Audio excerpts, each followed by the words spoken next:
আমি 7-8 মাস হেলিকপ্টার ইউজই করি না, গাড়িতে গাড়িতে সব জেলা টু জেলা প্রোগ্রাম করেছি। আজকে যেহেতু এখানে আছে, তারপরে আমি ঠাকুরনগর যাব, ঠাকুরনগর থেকে আবার ফিরতে হবে।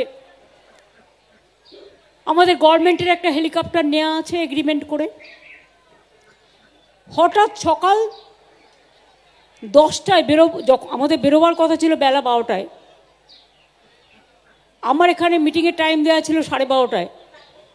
হঠাৎ খবর এলো হেলিকপ্টারটা যাবে না। আমি দেখলাম দারুণ মজার খবর, তো ইলেকশনই শুরু হলো না, তার মধ্যে কনফ্রন্টেশন শুরু হয়ে গেল। কিন্তু ওরা বুঝলো না এটা আমার ভালো হলো। কেন ভালো হলো বলুন তো?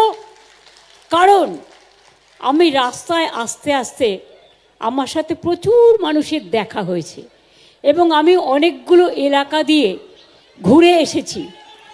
অর্থাৎ আমার জনসংযোগ তার একটা সুদৃঢ় এবং নিবিড় সম্পর্ক তৈরি হয়েছে। আমি বিজেপিকে বারবার বলি, ওরে আমার সাথে খেলতে যাস না। আমার সাথে খেলতে গেলে আমি যে খেলাটা খেলবো সেই খেলায় তোমরা আমাকে ধরতেও পারবে না, ছুটতেও পারবে না, নাগালও পাবে না। সারা ভারত সরকার বসে থাকো, সব এজেন্সি নিয়ে বসে থাকো, কোটি কোটি টাকা খরচ করো, টাকা গুজে গুজে দাও, টাকা নেবে লোকে, তোমায় ভোট দেবে না। আমি যদি কিছু ধরি সেটাকে শেষ করে ছাড়ি। 26 দিন আমার জীবনে আমি অনশন করেছিলাম সিঙ্গুরের কৃষকদের জমি ফিরিয়ে দেবো বলে। পিছু হটিনি কিন্তু যতক্ষণ পর্যন্ত দাবি আদায় করতে না পেরেছি। কাজেই আপনারা আমার হেলিকপ্টার বাতিল করে দিন, আমার রুট বন্ধ করে দিন, যা ইচ্ছা তাই করুন, আমার কিছু যায় আসে না।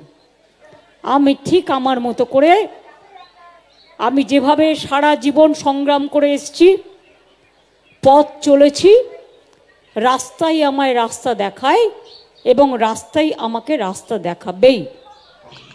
আজকে মমতা ব্যানার্জি বনগাঁতে গেছিলেন, কি করতে গেছিলেন? প্রথম কথা শুরুতেই বলেছেন হেলিকপ্টার। আরে আপনার হেলিকপ্টারের লাইসেন্স নেই, কে আটকেছে? আমি দেখিয়ে দেব কাগজ।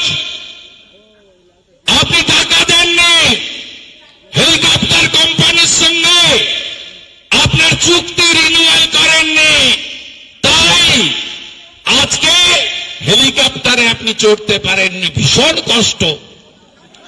আমরা 11-এর আগে মমতা ব্যানার্জিকে দেখিনি, আমি তার নিত্যক্ষণের সঙ্গে ছিলাম। 18 পয়সায় অটলজি, পুত্রপাদ অটল বিহারী বাজপেয়ী তাকে আশ্রয় দিয়েছিল, তাই আমরা সেদিনের লড়াই দেখেছি, আজকে আপনার পরিবর্তন দেখেছি। একদিন হেলিকপ্টারে চড়তে পারেননি, তার জন্য এত দুঃখ, এত কষ্ট, এত বেদনা। আর আপনি বলেন মামাটি মানুষ, কেন আপনাকে হেলিকপ্টার চড়তে হবে? আপনি তো আগে হেলিকপ্টার চড়তেন না। মানুষকে তো বলেছিলেন বদলা নয় বদল চাই, বলেছিলেন আমার কোনো পরিবার নেই, বলেছিলেন আমার কোনো পিছু টান নেই। এখন তো সব উল্টে গেছে। তুমি একা মোটর গাড়ি চলবে আর গরিব লোকগুলো ভিক্ষে করে বেড়াবে। কি ভাবছো নিজেদের? কেউ কেটা হয়ে গেছো। চিরকাল সরকারে কেউ থাকে না। 2029 বড়ই ভয়ঙ্কর, তোমাদের সরকার থাকবে না। শকুনি মামারা সেদিন কোথায় পালাবে, এখন থেকে ঠিক করে জায়গা রেখে দাও। আমায় বাংলায় আঘাত করলে, কারণ মানুষকে আঘাত করলে আমি মনে করি আমাকে আঘাত করছে, আমাকে আঘাত করলে আমি সারা ভারতবর্ষ হিলিয়ে দেব, এটা মাথায় রেখো। ইলেকশনের পরে আমিও একটু দেশটা চষে বেড়াবো। বলেছেন বিধানসভা নির্বাচনের পরে আপনি ভারত ভ্রমণ করবেন, ভারতকে হিলিয়ে দেবেন। এ কি ভাষা? আমরা বিধান রায়কে দেখেছি, অজয় মুখার্জিকে দেখেছি, জ্যোতিবাবুকেও দেখেছি, বুদ্ধবাবুকেও দেখেছি। এ কি ভাষা? আপনি ভারতকে হিলিয়ে দেবেন? গুন্ডাদের মতো ভাষা। আজকের বক্তব্য শুনে মনে হচ্ছে আমি যেমন কল্যাণ মদনকে বলি রেজিস্টার্ড মাতাল, আমাদের মুখ্যমন্ত্রীকে মনে হচ্ছে রেজিস্টার্ড জোকার। কি ভাষা? আপনি তো ভারত ভ্রমণে বেরিয়েছিলেন 21 সালের পরে। আপনি আপনার ভাইপো বলেছিলেন বাংলা জিতেছি 213টা আসনে। আমরা এবারে বেরিয়ে পড়লাম ভারত দখল করব। কোথায় গেলেন? প্রথমে গেলেন ত্রিপুরাতে। ত্রিপুরায় ভোট হল, আপনার আইপ্যাক প্যাকপ্যাককে পাঠালেন। ত্রিপুরায় ভোটের ফল বেরোল,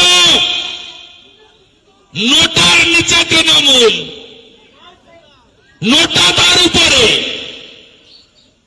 তারপরে গেলেন গোয়াতে। আজকে বাংলা দখল করার এত লোভ কেন?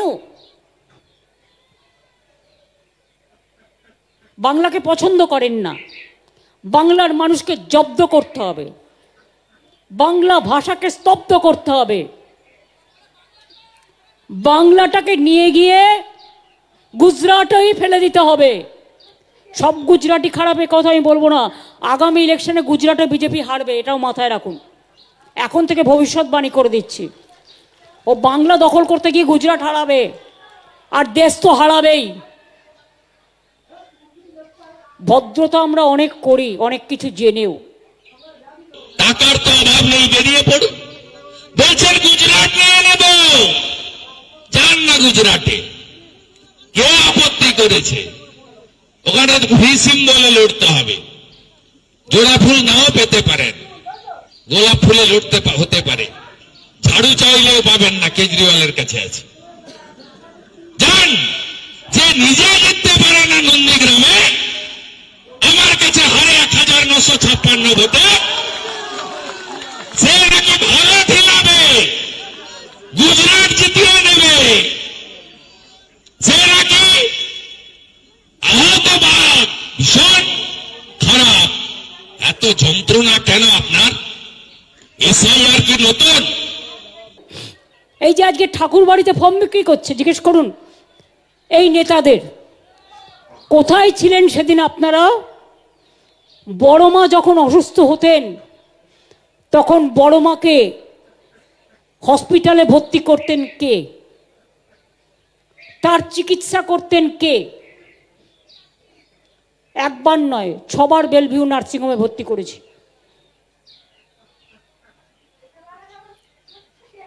বালু আমাকে খবর দিত, মানে জ্যোতিপ্রিয় মল্লিক, আমি বলতাম ভর্তি করে দাও, আমরা দেখে নিচ্ছি।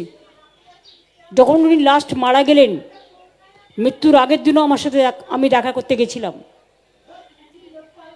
ঠাকুর বাড়ির উন্নয়ন আমরাই করেছি। আপনারা জানেন প্রমোদনাথ ঠাকুর থেকে শুরু করে হরিচাঁদ গুরুচাঁদ ঠাকুর পরিবার, কলেজ, এগুলো সব আমাদেরই করা। ইউনিভার্সিটি, অনেক কিছুই করা হয়েছে। আপনার তো ক্ষমা চাওয়া উচিত ছিল।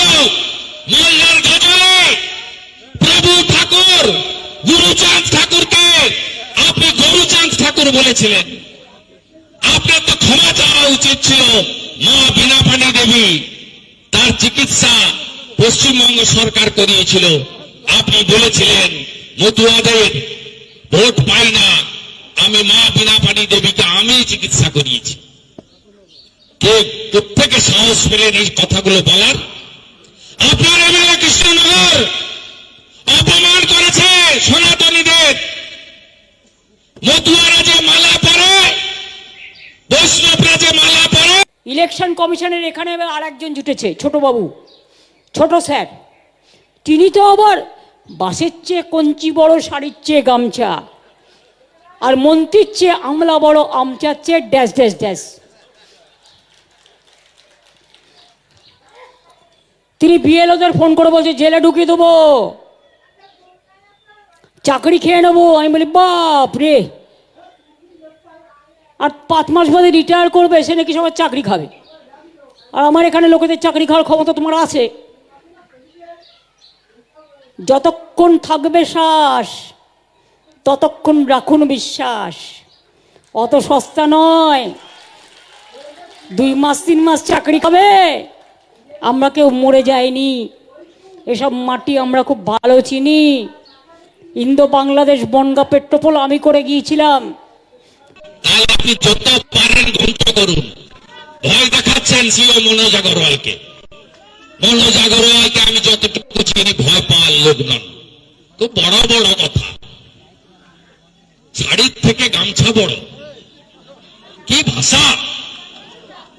মুখ্যমন্ত্রী, ইনি মুখ্যমন্ত্রী। আরে আগে আমাকে হারান, তারপরে তো ভারত হিলাবেন। মোদীজি অনেক বড় ব্যাপার, হিমালয় পর্বত। আগে আমাকে হারান না। আপনার যদি দম থাকে, আমি তো বলে বলে নন্দীগ্রামে হারিয়েছি, আমার বলে বলে ভবানীপুরে আপনাকে হারাবো। কিছু করতে পারবেন না।